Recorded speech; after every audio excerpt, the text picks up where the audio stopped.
ప్రభువునందు ప్రియమైన దేవుని బిడ్డలారా, నేటి వాక్య ధ్యానం కొరకు ప్రార్థన చేసుకుందాం. ఎపిసోడ్ సహకారులు కావాలి, దయచేసి ముందుకు రండి. యేసే పరిష్కారం ప్రోగ్రామ్స్ ఇప్పుడు ఏలూరు సిటీలో 6 డిఫరెంట్ మెసేజెస్ ఎవ్రీడే డిఫరెంట్ టైమ్స్లో వస్తున్నాయి. ఇతర ప్రాంతాల్లో కూడా ఛానల్స్లో రిపీట్స్ పడుతున్నాయి. చాలా ఆర్థిక వ్యయం ఉంది. మేము స్పెషల్ డ్రైవ్ చేస్తున్నాము. అనేక కుటుంబాలను మేము కలుస్తున్నాం. గత 3 దినాలుగా నియర్లీ 15 ఫ్యామిలీస్ నేను కలిశాను. మీ కుటుంబాన్ని కూడా కలవగలుగుతాను. If you are willing to give me an appointment, I can meet you.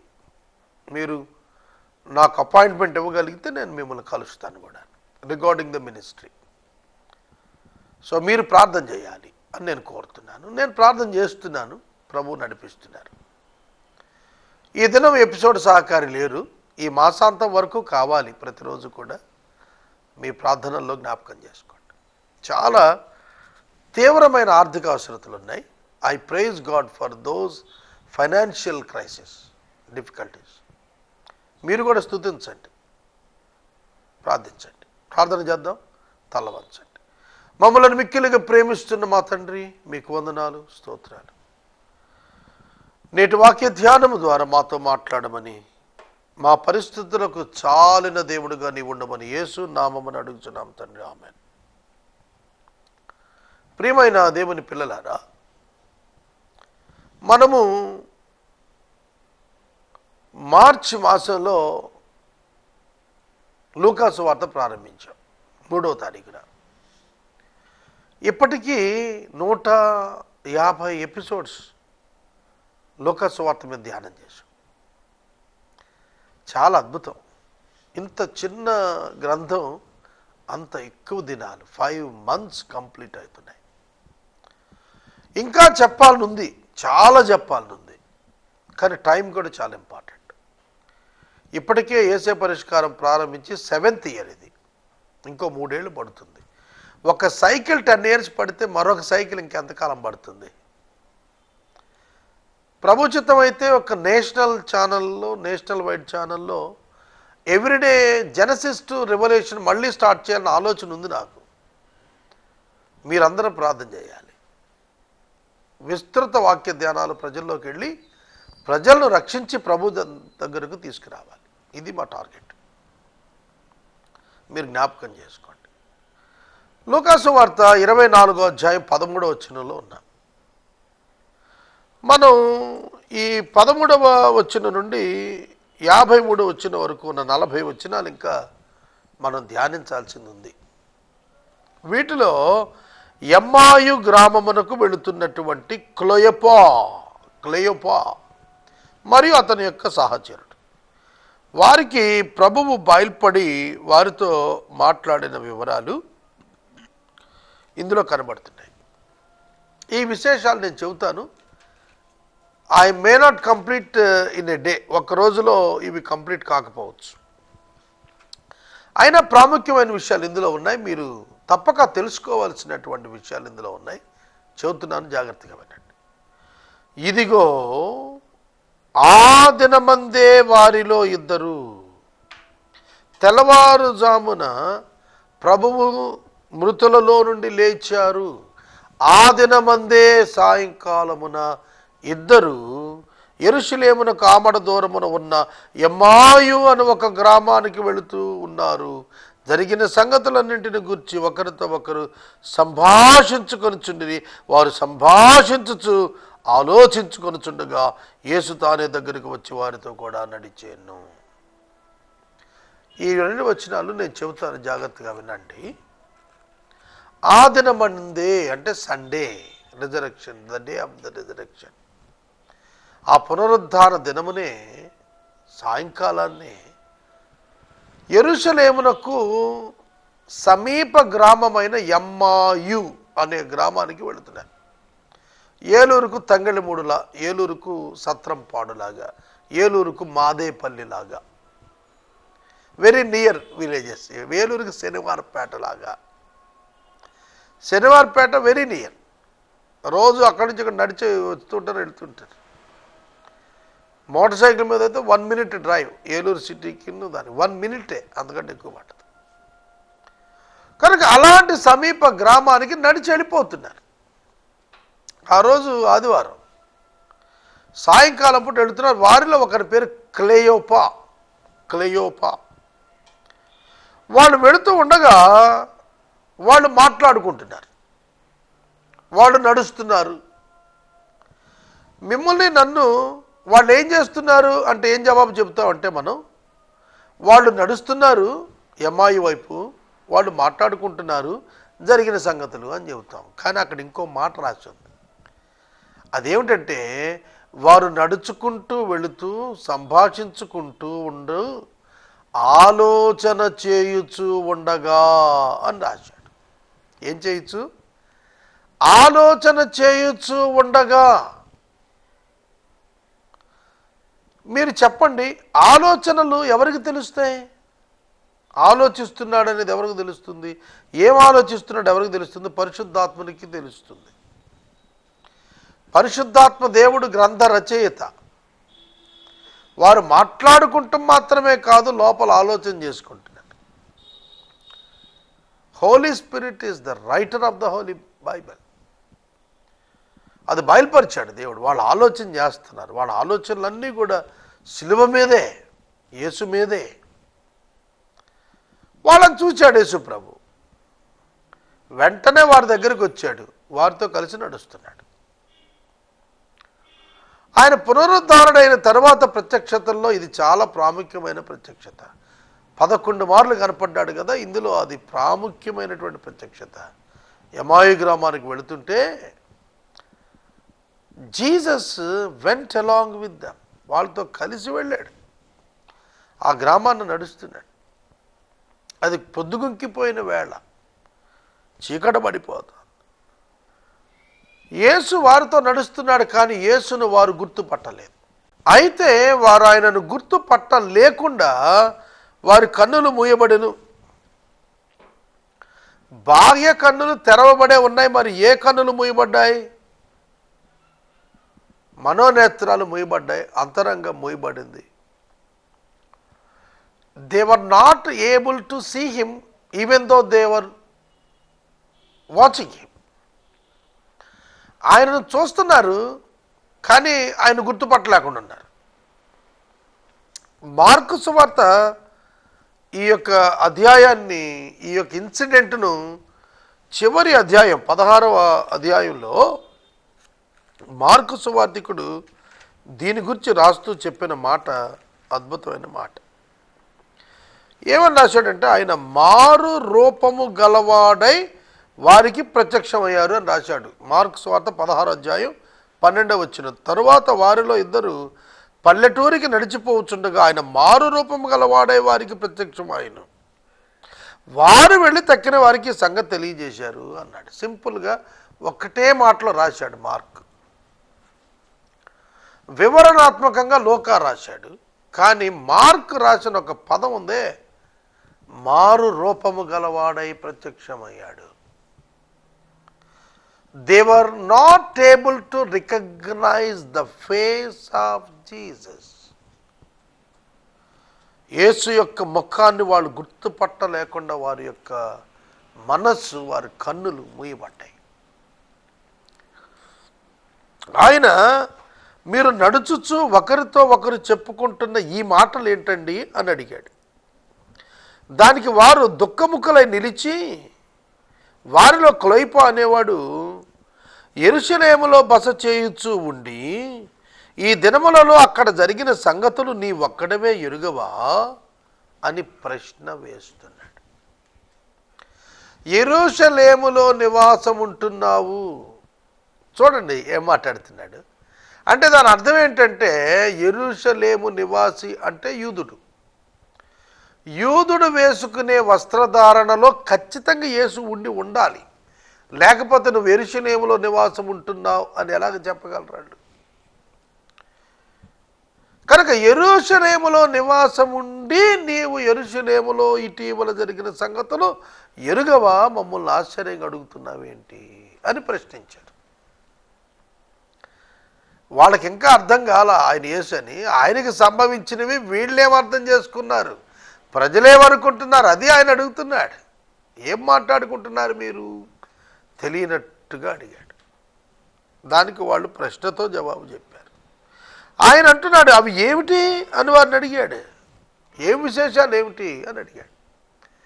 నజరేయుడైన యేసును గుర్చిన సంగతులే, ఇంకే ఉంటాయి, నజరేయుడైన యేసును గుర్చిన సంగతులే.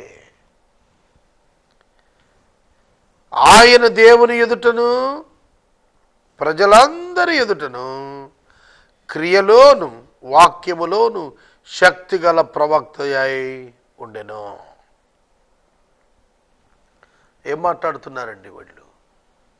వారి అవగాహన ఏమిటి యేసుని గురించి అంటే ప్రవక్త, ఆర్డినరీ హ్యూమన్ బీయింగ్. ప్రవక్త అంటే దైవజనుడు అంతే. ఒక దైవ సేవకుడు, ఒక ప్రవచనం ఇచ్చేవాడు, దేవునితో వాడబడుతున్నటువంటి వాడు, దేవుని పేట బతుకుతున్న ఒక మనిషి అంతే. వాళ్ళు యేసు అనే పదం, యేసు క్రీస్తు అనే పదం,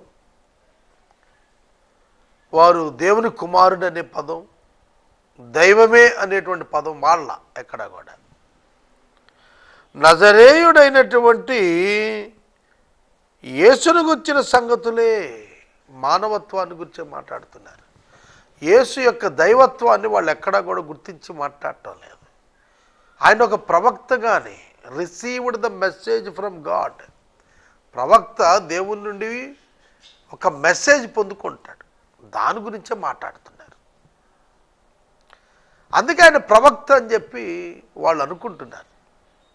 యేసు బోధలు చేశారు కదా, దేవుని వాక్ యాజ్ ఇట్ ఈజ్గా చెప్తూ ఉండేవాడు కదా, అందుకే ప్రవక్త అనుకున్నారు. వాక్యములో శక్తి గలవాడు, ఆయన క్రియలో శక్తి గలవాడు, దేవుని ఎదుట ప్రజల ఎదుట సాక్ష్యం ఉన్నటువంటి వాడు ఈయన గురించి నీవు అక్కడవే ఎరుగవా? మన ప్రధాన యాజకులు మన అధికారులు ఆయన ఎలాగ శిక్షకు మరణ శిక్షకు అప్పగించి సిలువ వేయించారో నీకు తెలియదా? మళ్ళా రెండో ప్రశ్న. మొదటి ప్రశ్న, నీవు ఈ సంగతులు ఒక్కడవే నీవు ఎరుగవా? రెండో ప్రశ్న దగ్గరికి వచ్చేటప్పటికీ ఎలాగ సిలువ వేయించారో, ఎలాగ మరణశిక్షకు అప్పగించారో, అక్రమం చేశారో, అన్యాయపు తీర్పు తీర్చారో నువ్వెరగవా? ఇశ్రాయేలును విమోచింపబోవువాడు ఈయనే అని మేము నిరీక్షించి ఉంటిమి. ఇదిగాక ఈ సంగతులు జరిగి నేటికి 3 దినాలు అయిపోయాయి. వీళ్ళ మాటల్లో తేలేరండి ఒక్క చోట. ఏమిటంటే ఇశ్రాయేలీయులకు విమోచన ఇచ్చేవాడు ఈయనని అనుకున్నాం, ఇయ్యకుండా పోయాడు అని వాళ్ళు చెబుతున్నారు. ఇశ్రాయేలీయులకు విమోచన ఇచ్చేశాడు దేవుడు. రక్షణ వలన, ఆయన యందు విశ్వాసం వలన ఆయన అనుగ్రహించాడు సిలువలోనే. అది వాళ్ళు గుర్తించలేదు, గ్రహించలేదు. మేము అనుకుంటున్నాం. అనుకోవటం ఏమిటండి? జరిగితేను సిలువలో. కానీ వాళ్ళు అనుకుంటుంది ఏమిటంటే ఇశ్రాయేలునకు తిరిగి రాజ్యాన్ని ఇస్తాడు అనుకుంటున్నారు. అంటే భూ సంబంధమైన అధికారం మాకు దక్కుతుందనే ఆలోచనే వారి మనసులో ఉంది తప్ప రక్షణానుభవం దొరుకుతుందనేటువంటి ఆలోచన వారిలో లేనే లేదు. ఇశ్రాయేలును విమోచించువాడు ఈయనే మేము నిరీక్షించి ఉన్నాము. అయితే మాలో కొందరు స్త్రీలు తెల్లవారుగానే సమాధి వద్దకు వెళ్ళి ఆయన దేహము కానక వెనకకు తిరిగి వచ్చి కొందరు దేవదూతలు తమకు కనబడి ఆయన బతికున్నాడని చెప్పారని మాతో చెప్పి మాకు విస్మయం కలుగ చేశారు. మేము దేవదూతలు చూచాము, ప్రభువును చూచాము అని చెప్పి మాకు చెబితే మాకు విస్మయం కలిగింది, మేము ఆశ్చర్యపడ్డాము. ఆశ్చర్యపడటం ఎందుకంటే నమ్మకోకుండా ఆశ్చర్యపడ్డారట వీళ్ళు. మాతో కూడా ఉన్న వారిలో కొందరు స్త్రీలు సమాధి వద్దకు వెళ్ళి స్త్రీలు చెప్పినట్టు కనుగొన్నారు కానీ ఆయన చూడలేదు. ఆ స్త్రీలు చెప్పినట్టుగానే ఉంది, అక్కడ ఆయన శవం లేదు, ఎవరు లేదు. అలాగే ఉంటాం మా వాళ్ళు కూడా కనుక్కున్నారు. వారు ఆ విధంగానే ఉండటం కనుక్కున్నారు. 25వ వచనం, ఆయన చూడలేదు అని చెప్పగా ఆయన, అవివేకులారా, ప్రవక్తలు చెప్పిన మాటలను నమ్మని మందమతులారా, క్రీస్తు ఇలాగ శ్రమపడి తన మహిమలో ప్రవేశించుట అగత్యము కాదా అని చెప్పి మోషేయు సమస్త ప్రవక్తలు మొదలుకొని లేఖలములన్నిటిలో తనను గూర్చిన వచనముల భావములను వారికి తెలిపెను. అవివేకులారా, మందమతులారా, అవివేకులారా, మందమతులారా, ఈ 2 తిట్లు కాదు. మరి తిట్లు కాకపోతే ఏంటని అడక్కండి, అవి హెచ్చరికలు. ఎంతకాలము మీరు ఇంకా అవివేకంగా ఉంటారు? వివేకం అనుగ్రహించబడినది కదా మీకు. ఎంతకాలము మీరు ఇంకా మందమతులుగా ఉంటారు? మీ బ్రెయిన్స్ షార్ప్ ఎందుకు అవటం లేదు? అదే చెబుతున్నాడు ఇక్కడ. క్రీస్తు శ్రమపడి మహిమలో ప్రవేశించుట అగత్యం కాదా అని ప్రశ్నిస్తున్నాడు ఎదురు తిరిగి. మోషేయు సమస్త ప్రవక్తలు తనను గూర్చి చెప్పినవి, వాటి వివరాలు, వాటి భావనలు, వాటి రిఫరెన్సులు అన్నీ కూడా ప్రభు వారికి వివరించాడు. ఈ లోపల ఆయన అలా మాట్లాడుతూ ఉండగా, వివరిస్తూ ఉండగా గ్రామం వచ్చేసింది. ఆయన ఇంకా కొంత దూరం వెళ్ళినట్లుగా వారికి అనిపించింది. ఇంకా వెళతాడు, ఇంకా ఆయన పైకి వెళ్ళిపోతున్నాడని. అందుకనే ఆ క్లోయప మరియు మరొకడు అడిగారు, సాయంకాలం వచ్చిపోతోంది, పొద్దుగుంకింది, మాతో కూడా ఉండవు అని చెప్పారు. ఆయన బలవంతం చేశారు కనుక ఆయన వారితో కూడా ఉండటకు లోపలికి వెళ్ళాడు. ఇక్కడ మీరు ఒక విషయం గుర్తించాలి. అదేమిటంటే వాళ్ళకి ఆయన తెలియదు. జాగ్రత్తగానండి, దే డింట్ రికగ్నైజ్ హిమ్. అందుకే ఆయన వారికి తెలియదు. కానీ వాళ్ళకి తెలిసింది ఒక్కటే, పాదచారి అని తెలుసు, యెరూషలేము నివాసి అనేది కూడా వాళ్ళు ఎక్స్ప్రెస్ చేశారు, యూదుడు అని కూడా తెలుసు. కానీ ఎక్కడికి వెళ్తున్నాడో తెలియదు. ఆయన మాట్లాడుతున్నది వింటున్నారు, ఆశ్చర్యపడుతున్నారు తప్ప గ్రామం దగ్గరికి వచ్చిన తర్వాత ఆయన అడుగుతున్నారు, ప్రభువా మీరు మాతో ఉండండి అని అడుగుతున్నారు, బతులాడుతున్నారు. నువ్వు చూస్తే ఇంకా ఫర్దర్ జర్నీ ఉన్నట్టుంది, సాయంకాలం అయిపోయింది, పొద్దుగుంకిపోయింది, ఇంకా పైకి వెళ్తే నువ్వు సఫర్ అవుతావు, కాబట్టి మాతో ఉండిపో అని చెప్పి బలవంతం చేశారు. ఆయన వారితో ఉండిపోయాడు, లోపలికి వెళ్ళాడు. ఆయన వారితో కూడా భోజనానికి కూర్చున్నప్పుడు ఒక రొట్టెను పట్టుకొని స్తోత్రము చేసి దానిని విరిచి వారికి పంచిపెట్టాడు. వారి కన్నులు తెరవబడి వారు ఆయనను గుర్తుపట్టారు. అంతటా ఆయన వారికి అదృశ్యుడయ్యాడు. అద్భుతం కదా ఈ సన్నివేశం. అప్పటి వరకు వారితో నడిచాడు, మాట్లాడాడు, వాళ్ళు బ్రతిమలాడారు, ఇంటిలోకి వచ్చాడు, కూర్చున్నాడు, భోజనం వడ్డించారు, ఒక రొట్టె మొక్కిచ్చారు, ఆ రొట్టె స్తుతించి విరిచాడు. అక్కడ వాళ్ళు ఆయన గుర్తుపట్టారు, వారి కనులు తెరవబడ్డాయి. They recognised him as Jesus Christ. అక్కడ యేసు వారికి అదృశ్యుడయ్యాడు. అంటే ఇక వారికి కనపడలా, వారికి కనబడకుండా పోయాడు, ఆయన మరుగైపోయాడు వారికి. Their eyes cannot see him. అక్కడ లేడు, ఉంటే చూస్తారు కదా. నా ముందు కెమెరా ఉంది, దాని వెనకాల ఒక గోడ ఉంది, ఒక స్విచ్ బాక్స్, నా ముందు ఒక వాటర్ బాటిల్, ఇవి ఉన్నాయి, నేను చూస్తున్నాను, చెబుతున్నాను. ఇవి సడన్గా మాయమైతే షాక్ కదా. అప్పటి వరకు మాట్లాడుతున్నవాడు టక్కన మాయమైపోయాడు, ఏం కనబడతలేదు. అప్పుడు వాళ్ళు గుర్తుపట్టి యేసు ఈయన. ఆయన రొట్టె విరిచినప్పుడు ఆయనను గుర్తుపట్టారు, వెంటనే అదృశ్యమైపోయాడు. ఆయన ప్రత్యక్షమైనటువంటి తీరు అక్కడ వరకు వాళ్ళకి నియమించబడింది. వాళ్ళు యేసుని గుర్తుపట్టారు. That is enough for Jesus. అందుకని వెళ్ళిపోయాడు. సహోదరుడా, సహోదరి, పునరుద్ధాన ప్రత్యక్షతలు ఇవి. 11 సార్లు ప్రత్యక్షమయ్యాడు. 40 రోజులు భూమి మీద ఉన్నాడు.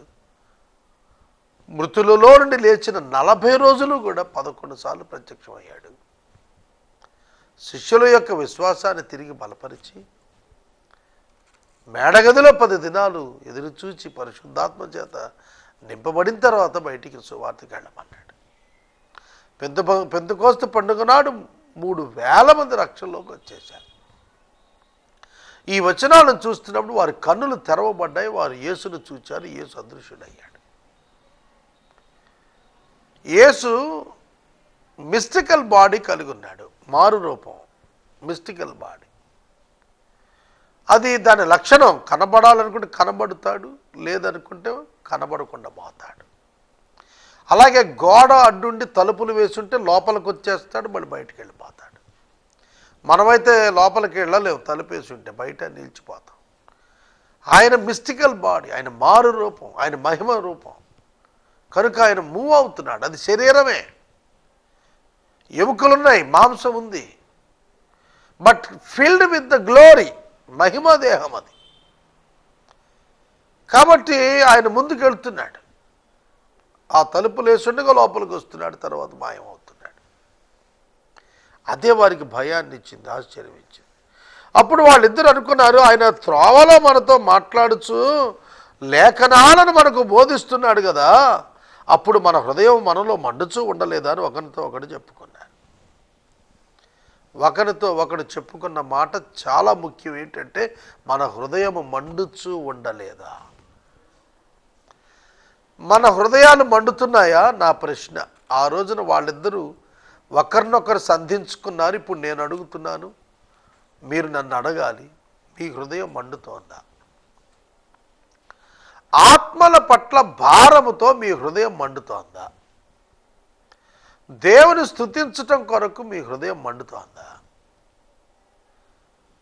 బలిపీఠం మీద అగ్ని ఆరకూడదన్నాడు, నిత్యం మండుతుండాలన్నాడు. మన హృదయపు బలిపీఠం మీద మంట మండుతోందా? మన నశిస్తున్న ఆత్మలన్నింటి పక్షంగా విజ్ఞాపన చేయటంలో మనం ముందుకు పోతున్నామా? ఆయన మాటలు మనల్ని ఛాలెంజ్ చేయటం లేదా? ఆయన మాటలు మనలో చలనం తేవటం లేదా? ఆయన మాటలు మనలో పశ్చాత్తాపం తేవటం లేదా? ఆయన మాటలు మనలో ఆత్మీయంగా నిర్మాణం చేయటం లేదా? ఇవి మనమే పరిశీలన చేసుకోవాలి. ఆ ఘడియలోనే ఇక వాళ్ళు లేచారు. రాత్రిపూట లేచి యెరూషలేమునకు తిరిగి వచ్చేశారు. 11 శిష్యులు వారితో కూడా ఉన్నవారు కూడి వచ్చి ప్రభువు నిజముగా లేచి సీమోనుకు కనబడనని చెప్పుకొనుచున్నారు. వారిది విని త్రోవలో జరిగిన సంగతులను, ఆయన రొట్టె విరుచడం వల్ల తమకు ఎలాగూ తెలియచేయబడినో అదియు వారికి తెలియచేసిరి. సీమోను కనపడ్డాడంట అని చెప్పి టాక్ వచ్చేసింది. అది మాట్లాడుకుంటున్నారు. ఈ 11 మంది శిష్యులు ఉన్నారు. 12వ వాడు యోధా ఇస్కరియోతు ఊరేసుకుని చనిపోయాడు. ఆ కారణం చేత వాళ్ళు 11 మంది భయపడి తలుపులు వేసుకున్న గదిలో కూర్చుని ఉన్నారు. వీళ్ళు వెళ్ళారు. క్లయోపాను మరొకతను వెళ్ళి, మాకు ప్రభువు కనపడ్డాడు, మాతోటి నడిచాడు, మమ్మల్ని ప్రశ్నించాడు, మమ్మల్ని గద్దించాడు, లేఖనాలు వివరించాడు, మేము తెలుసుకున్నాము, మేము ఇంట్లోకి ఆహ్వానించాము, రొట్టె ఇచ్చినప్పుడు విరిచి స్తుతించాడు, మేము గుర్తుపట్టాం, మేము గుర్తుపట్టగానే అదృశ్యం అయిపోయింది. ఆయనే యేసని మాకు తెలిసిన తర్వాత ఆయన వెళ్ళిపోయాడు. వాళ్ళు చాలా ఆశ్చర్యపడ్డారు. ఆ మాటలు తెలియజేస్తూ ఉన్నారు. ఇంకా ఆ మాటలు కంప్లీట్ అవ్వలేదు. వెంటనే వారి మధ్యన యేసు ప్రత్యక్షం అయిపోయాడు.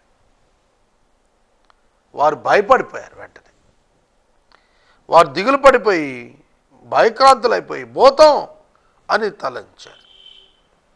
సోదరుడా, సోదరి, యేసును భూతం అని తలంచారు.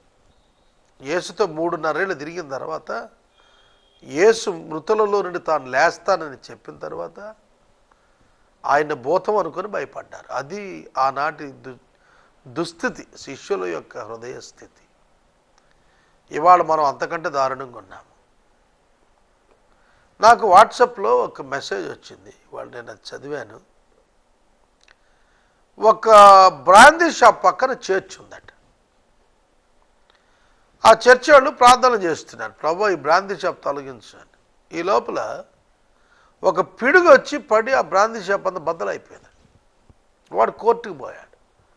ఏమండి, ఈ చర్చిలో వాళ్ళు ప్రేయర్స్ చేస్తే నా బ్రాందీ షాప్ తగలబడిపోయింది, పిడుగు నా షాప్ మీదే పడింది, కాబట్టి వాళ్ళని విచారించండి అని చెప్పి అన్నాడట. అనగానే జడ్జి వాళ్ళని సమన్స్ ఇచ్చి పిలిపించాడు చర్చి వాళ్ళని. మీరు ప్రార్థన చేయటం మూలంగానే ఈ బ్రాందీ షాప్ పాడైపోయింది అంటున్నాడు అబ్బాయి, మీ వివరణ ఏమిటి అంటే, లేదండి మా ప్రార్థన వల్ల కాదు అంటున్నారట. అంటూ కింద కొసమెరు పెట్టాడు ఆ మెసేజ్ పంపినవాడు. అన్నాడు, జడ్జి అన్నాడట, చర్చిలో ప్రార్థన చేస్తున్న మీరు నమ్మలేదు, మీరు ప్రార్థన చేస్తున్నారు కదా బ్రాందీ షాప్ తీసేయమని, మీ ప్రార్థన విని దేవుడు తీసేశాడని మీరే నమ్మలేకపోయారు, కానీ మీరు ప్రార్థన చేసినందుకే ఈ షాపు ప్రభువు పడగొట్టాడని ఆ షాపోడు నమ్ముతున్నాడు అన్నాడు అని వ్యాఖ్యానించాట. సారా అమ్ముకునేవాడు, సారా త్రాగేవాడు, అనేకులతో సారా తాగించేవాడు నమ్మాడు దేవుడు జవాబిస్తాడు ప్రార్థనకని, కానీ విశ్వాసులు నమ్మలేదు అని చెప్పి కొసమెరుపు పెట్టాడు ఆయన. అది మీకు అర్థమై ఉంటుంది నేను చెప్పేది. అంటే ఆయన చెప్పాలనుకుంది ఏంటంటే, ప్రార్థిస్తున్న మనమే నమ్మటం లేదు, కానీ అవతల నమ్ముతున్నారు, ప్రార్థన చేయకుండానే ప్రార్థన వల్ల ఈ జరిగాయని నమ్ముతున్నారు అని. శిష్యులు యేసు నమ్మటం లేదు, యేసు కనపడినా నమ్మటం లేదు. ఆయన 11 మార్లు కనపడి పరలోకానికి వెళ్తుంటే కొందరు సందేహించిరి, కొందరు నమ్మిరి అని రాసింది. ఇంకేం చెప్పాలా? కొందరు సందేహించిరి ఆయనను, కొందరు సందేహించిరి, కొందరు నమ్మారు. యోహాను సువార్తలో రాశాడు. ఇది మానవ దౌర్భాగ్యత, చూచినా నమ్మలేకపోయారు. తాకి చూడమన్నాడు తోమాని, అయినా సరే వాళ్ళు నమ్మలేకపోయారు. ఇంకా డౌటే. నేను 26 ఏళ్ళు సేవకొచ్చి 16 ఏళ్ళుగా దేవుడు ఏసే పరిష్కారం నడిపించాడు, ఇంకా డౌటేనా? నడుపుతాడా లేదా? నా వల్ల నడుస్తుందా? అది అన్నటికీ కాదండి, అది అన్నటికీ కాదు. అలా నడపటం కంటే ఆపటమే మంచిది. దేవునికి మహిమ రానప్పుడు మనం నడవకూడదు అసలు. నేను ముగిస్తున్నాను. మీరు ఈ ప్రోగ్రాంలో భాగస్థులు అవ్వండి. We are on special drive to the believers houses. Some of believers reject to meet me. కొందరు విశ్వాసులైతే they don't want me to come in to their house. నన్ను వాళ్ళ ఇంట్లోకి రానివ్వటానికి ఇష్టపడని విశ్వాసులు కూడా మాకు ఈ 3 దినాల్లో కొద్దిమంది తారసపడ్డారు. I praise God for them. దేవుని స్తుతిస్తున్నాను ఆ మిత్రులను బట్టి. కనుక you please be the partner in this great evangelism. ప్రార్థన. మమ్మల్ని మిక్కిలిగా ప్రేమిస్తున్న మా తండ్రి, మీకు వందనాలు, స్తోత్రాలు. వాక్యము విన్న బిడ్డలను దీవించము, యేసు నామమున అడుగుచున్నాము, ఆమేన్. తండ్రి అయిన దేవుని ప్రేమ, కుమారుడి యేసయ్య కృప, పరిశుద్ధాత్మని యొక్క అన్యోన్య సహవాసం సదాకాలం మనకు తోడైనను గాక, ఆమేన్.